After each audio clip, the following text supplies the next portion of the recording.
Home గ్రౌండ్లో sun రైజర్స్కు ఎదురు దెబ్బ తగిలింది. లక్నోతో జరిగిన మ్యాచ్లో 5 వికెట్ల తేడాతో ఓడిపోయింది.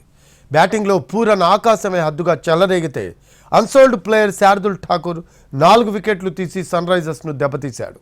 First match century hero Ishan Kishan golden duck అయ్యాడు. ఐపీఎల్లో లక్నో బోణి కొట్టింది. సొంత గడ్డపై హైదరాబాద్ ఓడిపోయింది. లక్నో సూపర్ జైంట్స్ చేతిలో 5 వికెట్ల తేడాతో పరాజయం పాలైంది. 191 పరుగుల టార్గెట్తో బ్యాటింగ్ చేసిన లక్నో 16.1 ఓవర్లలో 5 వికెట్లు కోల్పోయి లక్ష్యాన్ని ఛేదించింది. లక్నో బ్యాటర్లలో పూరన్ ఆకాశమే హద్దుగా చెలరేగిపోయాడు.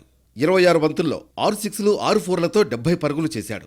మరోవైపు మిషెల్ మార్ష్ 31 బంతుల్లో 7 ఫోర్లు 2 సిక్స్లతో 52 పరుగులతో దూకుడుగా ఆడారు. వీళ్ళిద్దరూ హైదరాబాద్ బౌలర్లపై చేసిన దాడి లక్నో టార్గెట్ను తగ్గించేసింది.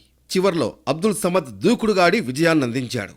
ఫస్ట్ బ్యాటింగ్ చేసిన ఎస్ఆర్హెచ్ 20 ఓవర్లలో 190 పరుగులకే ఆలౌట్ అయింది. ఫస్ట్ మ్యాచ్లో 280 పరుగులు దాటడంతో లక్నోపై 300 స్కోర్ దాటేస్తుందనే అంతా అనుకున్నారు. కానీ 190 పరుగులకే పరిమితమైంది. ఇన్నింగ్స్ ఆరంభంలోనే సన్ రైజర్స్కు షాక్లు తగిలాయి. 2 ఓవర్లలో 15 పరుగులు వచ్చాయి. ఇన్నింగ్స్ 3వ ఓవర్ వేసిన శార్దుల్ ఠాకూర్ వరుస బంతుల్లో 2 వికెట్లు పడగొట్టి సన్ రైజర్స్ను గట్టి దెబ్బ కొట్టాడు. అభిషేక్ శర్మ పూరన్కు క్యాచ్ ఇవ్వగా గత match century hero Ishan Kishan ఎదుర్కొన్న ఫస్ట్ బాల్కే కీపర్ పంత్కు క్యాచ్ ఇచ్చి గోల్డెన్ డక్ అయ్యాడు. సూపర్ జైంట్స్ బౌలర్లు టెర్రిఫిక్ బౌలింగ్తో సన్ రైజర్స్ను బెంబేలెత్తించారు. సన్ రైజర్స్ భారీ హిట్టర్లను ఎవరినీ వదలలేదు. వరుస పెట్టి పెవిలియన్కు పంపించారు. శార్దుల్ ఠాకూర్, ప్రిన్స్ యాదవ్ సన్ రైజర్స్ బ్యాటర్లపై విరుచుకుపడ్డారు. ముఖ్యంగా అన్సోల్డ్ ప్లేయర్ శార్దుల్ ఠాకూర్ 4 వికెట్లతో సన్ రైజర్స్ పతనాన్ని శాసించాడు. ట్రావిస్ హెడ్ దూకుడుగా ఆడాడు. ఆవేశ్ బౌలింగ్లో 2 సిక్స్లు 4 కొట్టాడు. రవి బిష్ణోయ్ వేసిన 6వ ఓవర్లో పూరన్, బిష్ణోయ్ క్యాచ్లు వదిలేయడంతో హెడ్కు 2 లైఫ్లు లభించాయి. అయితే వచ్చిన లైఫ్లను సద్వినియోగం చేసుకోలేకపోయాడు.